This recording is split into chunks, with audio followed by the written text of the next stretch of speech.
Hello everybody and welcome back to Very Biased Opinions. For the first time this season we're doing a video focusing on Europe's premier competition, and we know it's the premier one because Manchester United are in it. That's right, it is Europa League Quarter Finals time, and we are not going to waste any more time. We're jumping straight into this. It is Ajax versus Roma.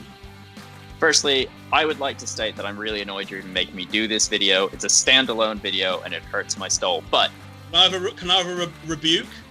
I will take a rebuttal, yes. Shut the F up and get on with it. Cool. So, Roma banged 5 goals over 2 legs past Shakhtar Donetsk. Ajax banged 5 goals past Young Boys without reply.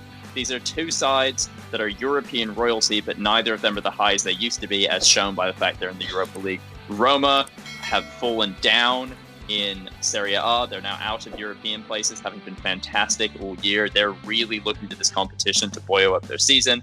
Ajax need European football to buoy up their season because that's what they live for. They live for the Champions League and at this point the Europa League. I think this is going to be an awesome game. Not necessarily tons of goals, but two really good sides playing each other. And I think Roma are going to win away from home 2-1. No, I'm looking towards Ajax in this one. I think they've got the more quality than Roma overall, and I thought they were I thought they were quite unlucky in their Champions League group stage, really, to not go through. At some points, it was a difficult group with Liverpool and Atalanta in it, and I do think they are a better side than Roma, despite Roma having a really good result going away to Shakhtar and winning 2-1 is a really impressive performance from them.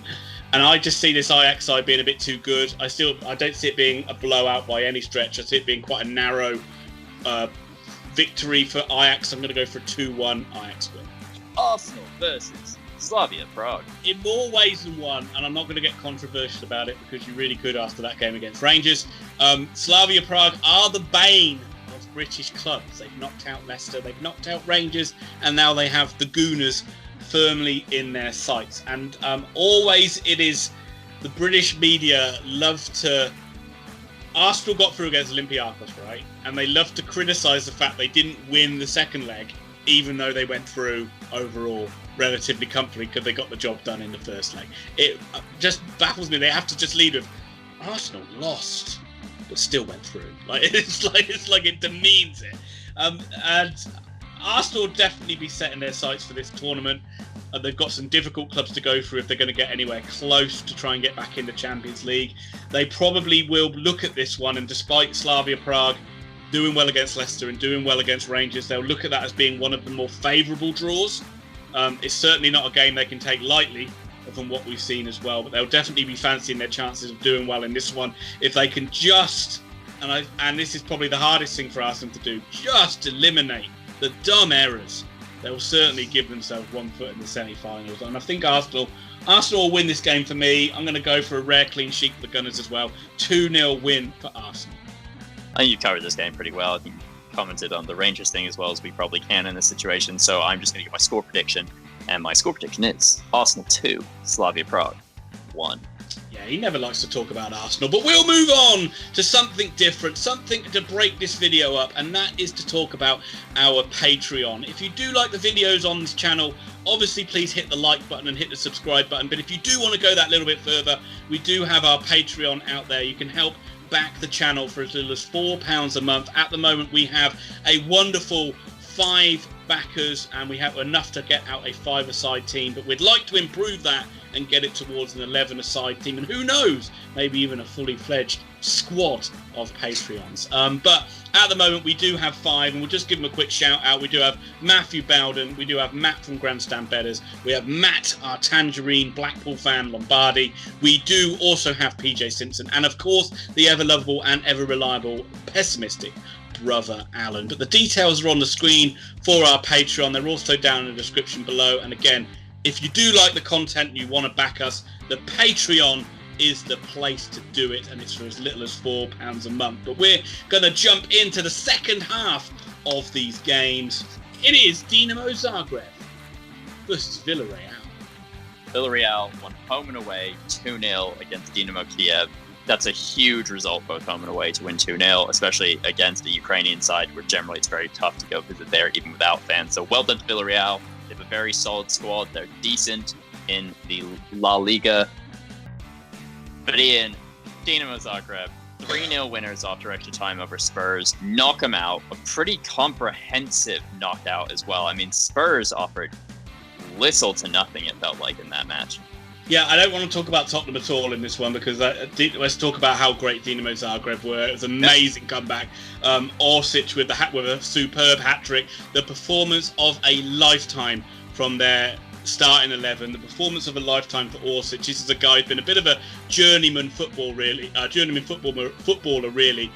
think he's even gone out to like maybe the Chinese Super League and then come back into Croatian football, and he's really got a banner performance and something he can always like tell his family about. But backing up that as well, the way they put the desire they showed, the way they put their bodies on the line, the goalkeeper made some fantastic saves at the end of that one as well, and you could see the emotion on the players, which is everything that you love about football. At the end of that one, they just like sank to their knees, they couldn't believe it, and it was an amazing achievement that no one would have given them a chance for at the start of it. And because of that, you do hope that you kind of side with them a little bit, don't you? And you do hope that they can get even further in this tournament, and hopefully like with the romance of the cup and all that jazz. And I'm going to back Dinamo Zagreb. Probably going to go with a bit of heart over head, and I'll say they can get a nice 1-0 victory to take away to Spain. This game is very much Villareal's level. They're 7th in La Liga right now, which literally puts them in the final Europa Cup spot. They've had a pretty decent season. They're pretty safe in 7th as well. I don't think they're going to win in Zagreb. I think that's a step too far. I think Zagreb will win 2-1.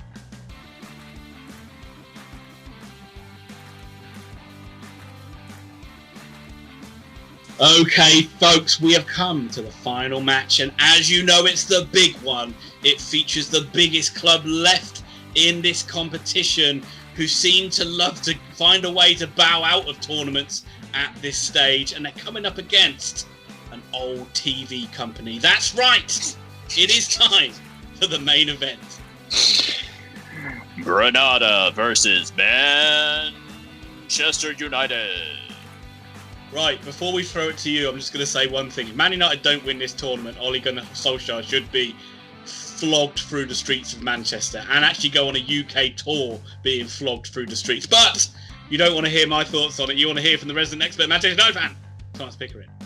Yeah, United are easily the strongest team left in this. Out of Zagreb, Villareal, Arsenal, Slavia, Prague, Ajax, Roma, and Granada, they are the highest placed, best performing team in the league. They have the most players, probably the most World Cup winners in the team.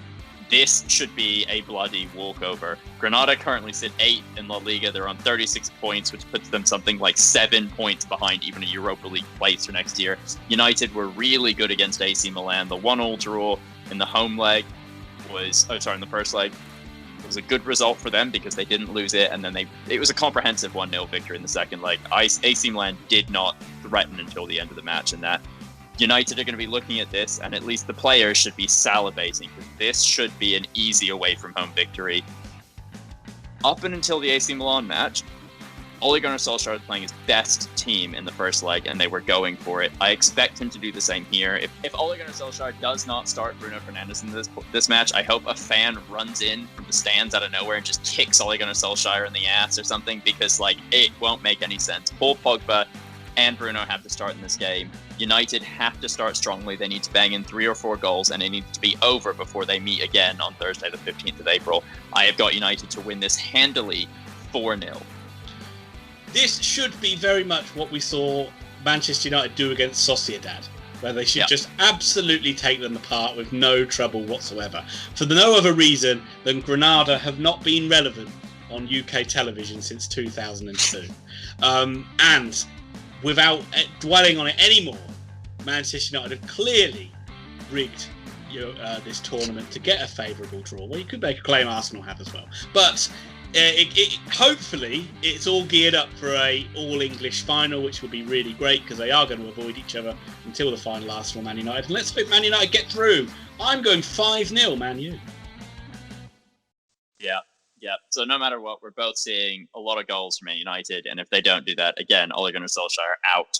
But thank you all for watching. Thank you for commenting. Thank you for subscribing. Please head over to Grandstand Betters, their fantastic tipster website, and we do a collab video with them every week. Please check out our Patreon if you're enjoying this. Like, comment, subscribe. Like, comment, subscribe. Thank you for interacting with us, and we'll see you soon for more predictions.